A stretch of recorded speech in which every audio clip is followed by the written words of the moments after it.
Hey gang, so here we are on Anvil Day. Turns out that we did get 3 ships dropping. One of them's a new concept, which is the Paladin that we were thinking it was going to be. For my part, at least, I was off on its size, so we'll get into that.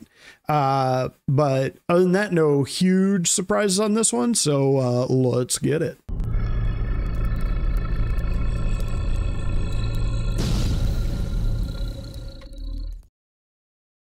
So Anvil's kind of a fun one because Anvil kind of has, I think they have, them and Aegis have the most ships in the game, I'm pretty sure.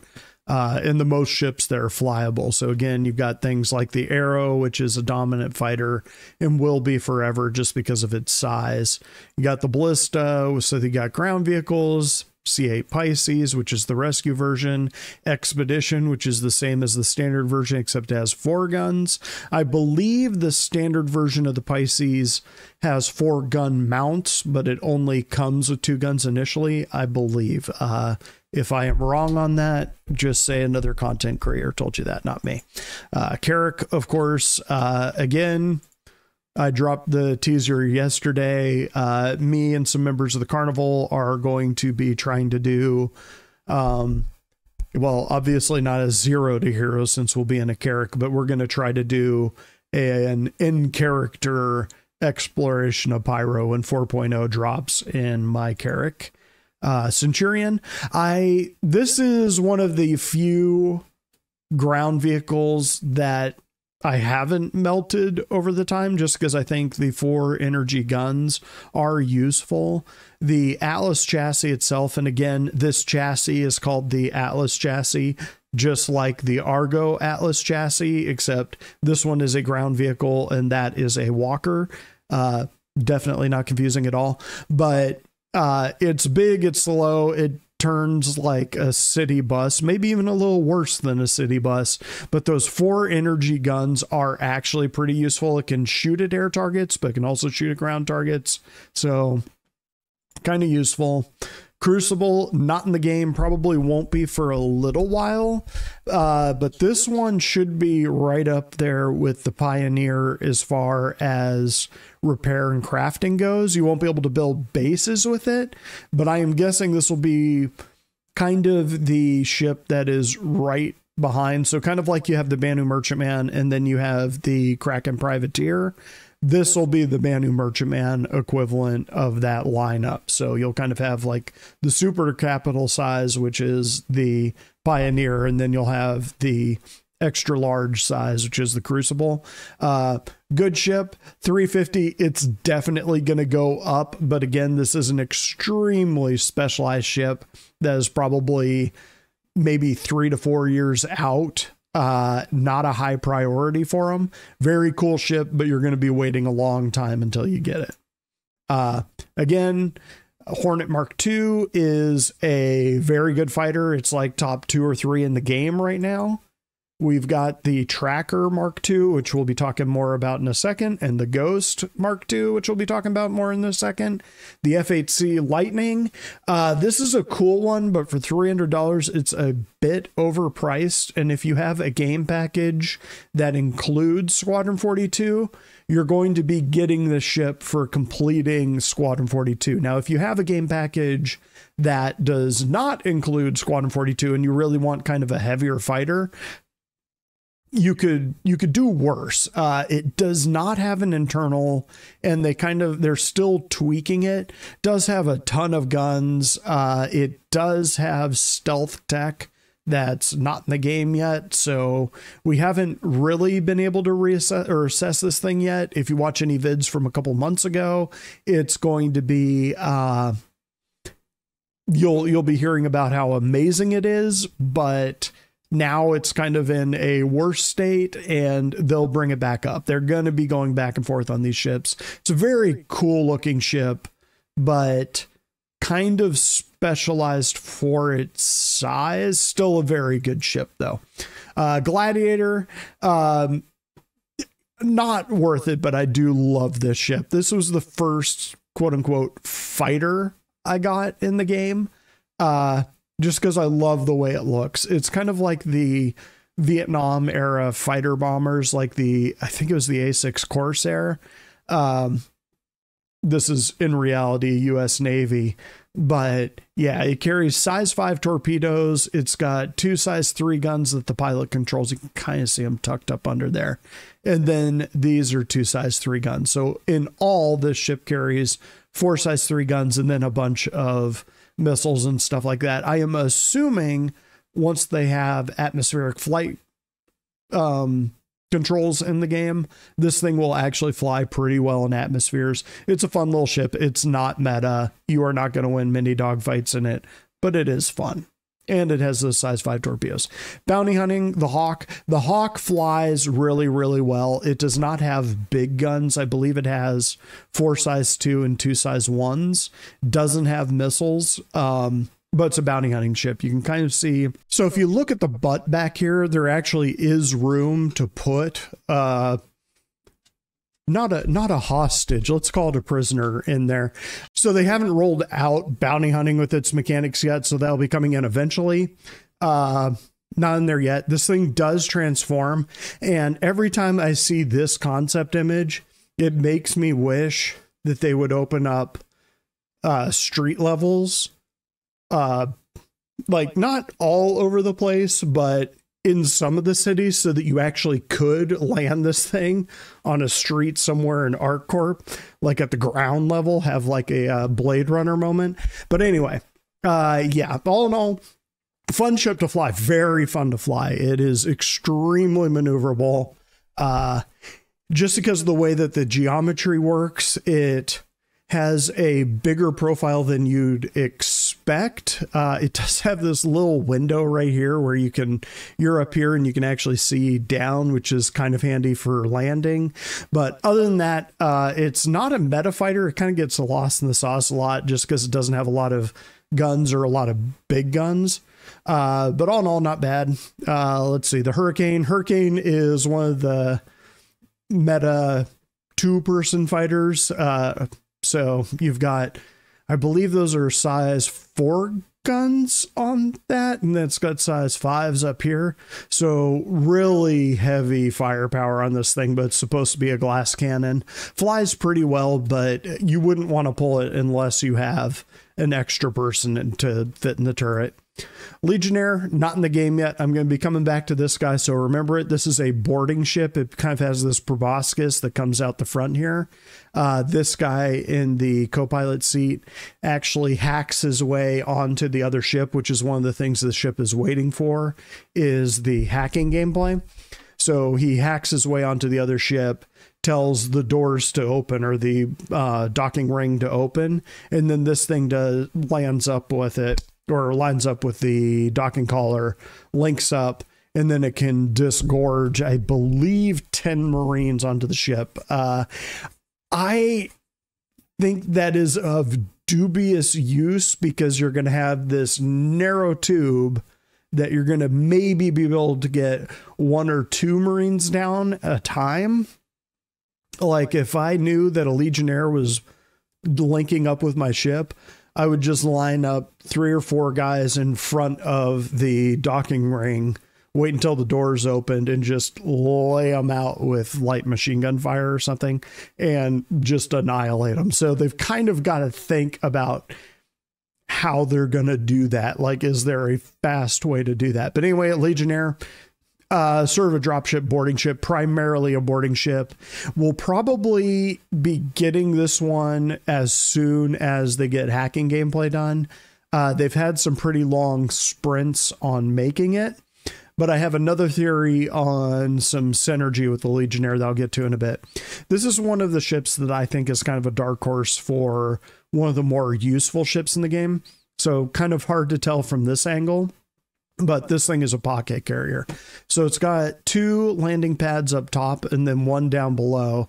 And then it's kind of got this garage. And you can see that that right there is a tonk. And you can kind of see in the background that there's tonks rolling out. I think it can hold 4 of them, like 2 side by side. So this thing's carrying capacity. And you can sort of see there's 2 Hornets up on the back there.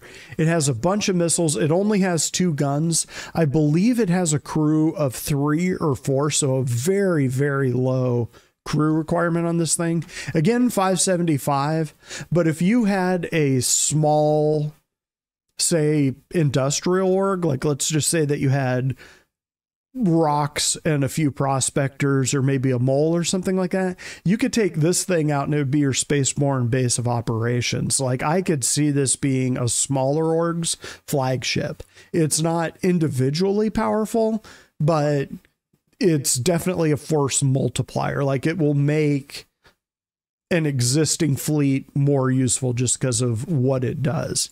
Then we've got the Paladin. This is the new sexy. It is in concept, so be aware. We don't know when this thing is going to drop. Something interesting, I'm going to be coming back to this a little bit later. Note that the gun turret is on the bottom there. We'll be coming back to that. Again, we're going to talk about that in a minute. Spartan, this is the APC version of the Atlas chassis. I believe it carries 10 people inside. Again, this thing maneuvers like a city bus. It doesn't turn well. They really need to make it so the back wheels turn so it can maneuver a little bit better. It's slow, all of that kind of stuff. So would I recommend the Spartan? I'd almost say if you're going to be doing ground operations like that, get Cyclone MTs or Ursas, and you put fewer eggs in one basket. Moving on, Terrapin, note the price, $220. Heavily armored scanning ship. It's going to be sneaky if it holds still. It can basically internalize all of the heat that it produces and all of the electronic emissions when it's shut down, but it'll overheat if you do that for too long. But it can basically just sit there and watch an area. So it's kind of like a surveillance ban with a limited duration. But again, 220, the main stopping point for people really going crazy over the Terrapin is that price tag. So we are a little bit worried about the medevac. Again, this one comes in at 220. Is that too much for a medical ship? Well, it does have a tier 2 medical bed, but we'll get into that in a second. Valkyrie, we're going to be getting into this one in a second too. So this is a drop ship. It carries 20 people, and I believe in addition to those 20 people, you can fit Ursas. You could probably fit a couple Cyclones in it. You could fit an ungodly number of bikes in it. It is covered in guns. I believe they're all, it's got like 6 size 3s. It's got like 2, I think size 3s on the wings, and then it's got door guns, which are size 1s. Covered in medium weapons, no missiles. At least I don't think it has missiles, but good dropship. Are dropships good in a multiplayer game? I don't know. Maybe. If I were using a dropship like this, I would not be hot dropping people or dropping people right into a hot zone. Because if you get taken out by somebody with a railgun, you just lost 20 people in a couple vehicles and you're going to have a bad time. So, but if you're landing a little ways away and you drop your people like over the ridge line or something like that, or if you've actually cleared a zone where they can come in, this would be like the Huey or something like that. Like you wouldn't necessarily bring a Huey into a big hot zone just because they weren't really designed for that.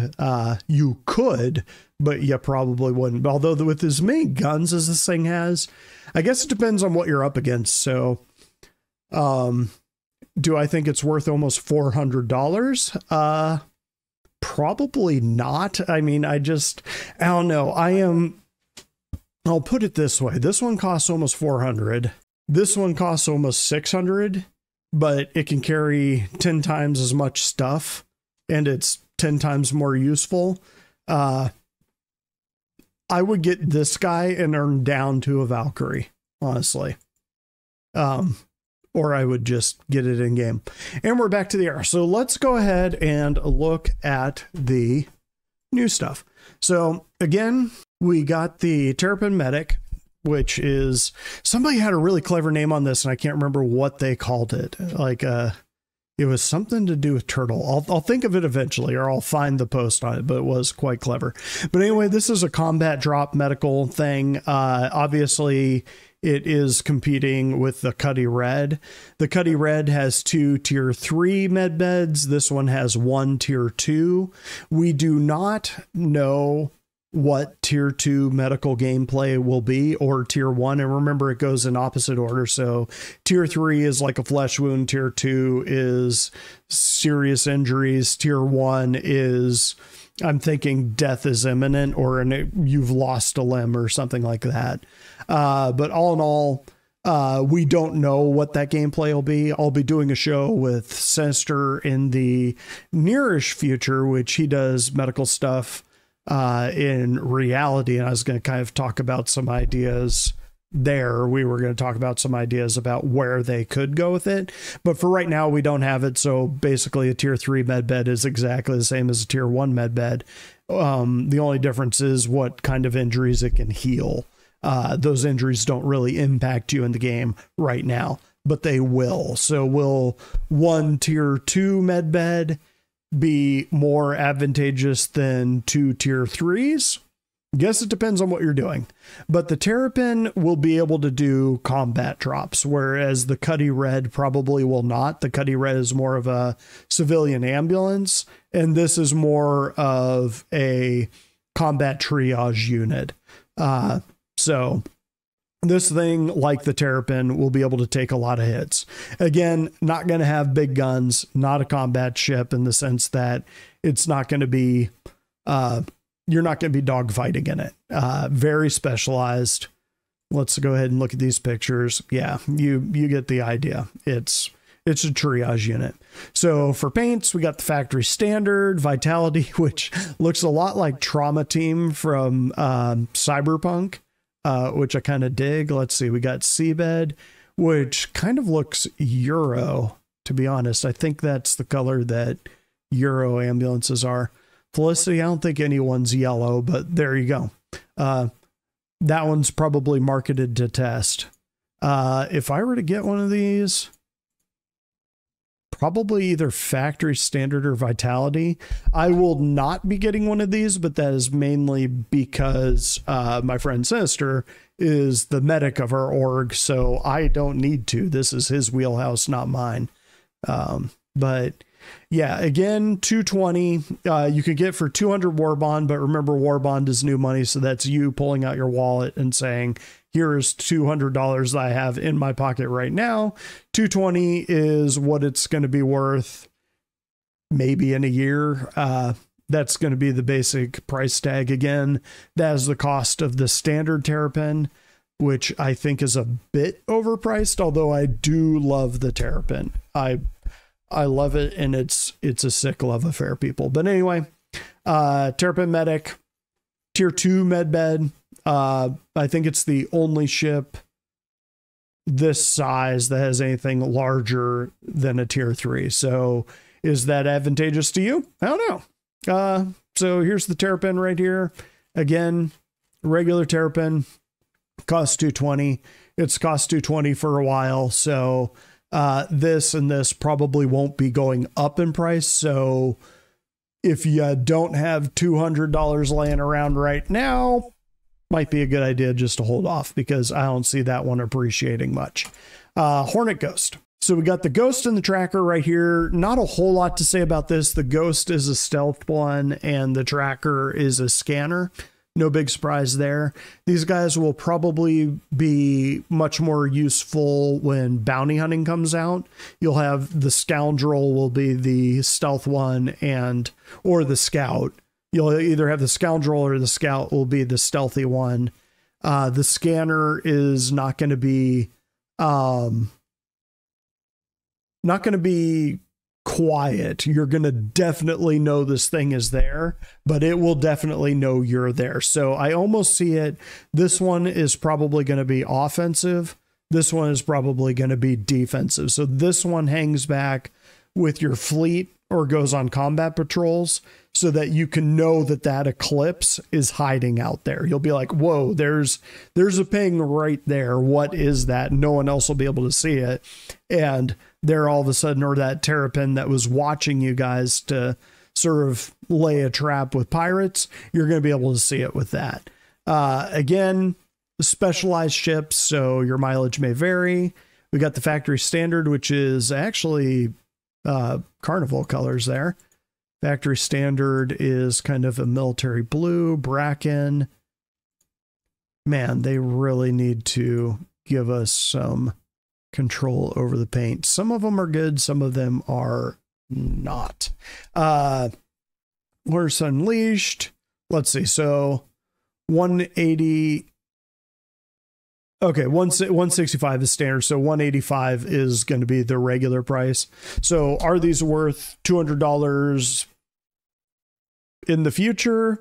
I would say if you really, really, really want to specialize into a fighter, then it could be. They do have like the 3-pack here, but keep in mind that we haven't gotten the Mark II Super Hornet yet. So there will eventually be a 4-pack of these coming out. I would almost say at that price point, if you currently have a fighter in the game, just run Merc missions until you can afford this, its in-game price, and just get this in-game.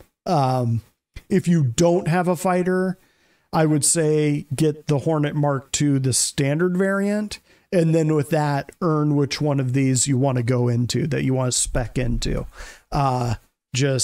That's a lot of money for a very specialized ship. That is all I'm going to say on that. But the Hornet right now, the regular Hornet, which bear in mind, both of these variants are trading out the turret there, or the guns there and the guns there for that specialty. So these are going to be less effective fighters that do other things more effectively. So they sneak and they scan and they trade off guns for that. Yeah, I would say get the standard Hornet and then earn one of these in game once you know what you want to do. Paladin, of course, this is the new ship. So if you went back and you watched that video that I did on speculation on what the Paladin might be, I definitely said, oh yeah, this is definitely a Valkyrie variant. I definitely did not say that people were pretty confident that it was 120 meters, which would put it in Hammerhead or Perseus range. That's the story we're going with. I don't think we had a picture of this in the sideways scroll at SitCon. So is this thing even in production now? They did say, among other ships, they are trying to roll out the concepts a bit quicker now. So it is possible this thing actually is in production. But don't count on that. Like, we don't know that for sure. Is that an Ironside? I think it's an Ironside right there. That's pretty cool. But again, what is interesting about this ship is it seems to be directly competing with the Redeemer. So what I think they're going to do is team this thing up with the Legionnaire, where this thing will be more heavily armored than the Redeemer, and the Redeemer will be more maneuverable or quicker, more nimble. And so that'll be the trade-off. But this thing does seem to be in direct competition with the Redeemer. You can see it does have the rail there, so this thing will be able to slide that gun all the way around and point it down at the ground, which is kind of useful, especially if it's doing ground operations. I'll get to this in a second. That, again, they're picking on Drake. That's a Caterpillar there. At least I think it's a Caterpillar. Might be an Ironside. Anyway, let's go ahead and look at this. So yeah, again, clearly on the Valkyrie chassis, but as opposed to having 20 people on the inside, it's got 4. So again, it's got 2 size 4 turrets. This is a size 5 turret, which I believe means it has size 4s on that. So significant firepower, and all of these are remote turrets. Basically everyone sits up here in the cockpit, which you can see right there. You've got the pilot and co-pilot, and I believe the gunners. Oh, it's actually an upstairs downstairs situation, I think. Yeah, it looks like upstairs downstairs. Like this thing splits. Let's see. Oh, yeah. You can see it right there. So your gunners are down here. You got a gunner co-pilot right there with his coffee cup, and then you got the pilot right there. So that's actually kind of cool. So these guys will have a real good view down, although they'll be in a remote turret, so it won't matter. But it's kind of cool. An upstairs downstairs situation, which I definitely need to say that a few more times because I haven't said it enough.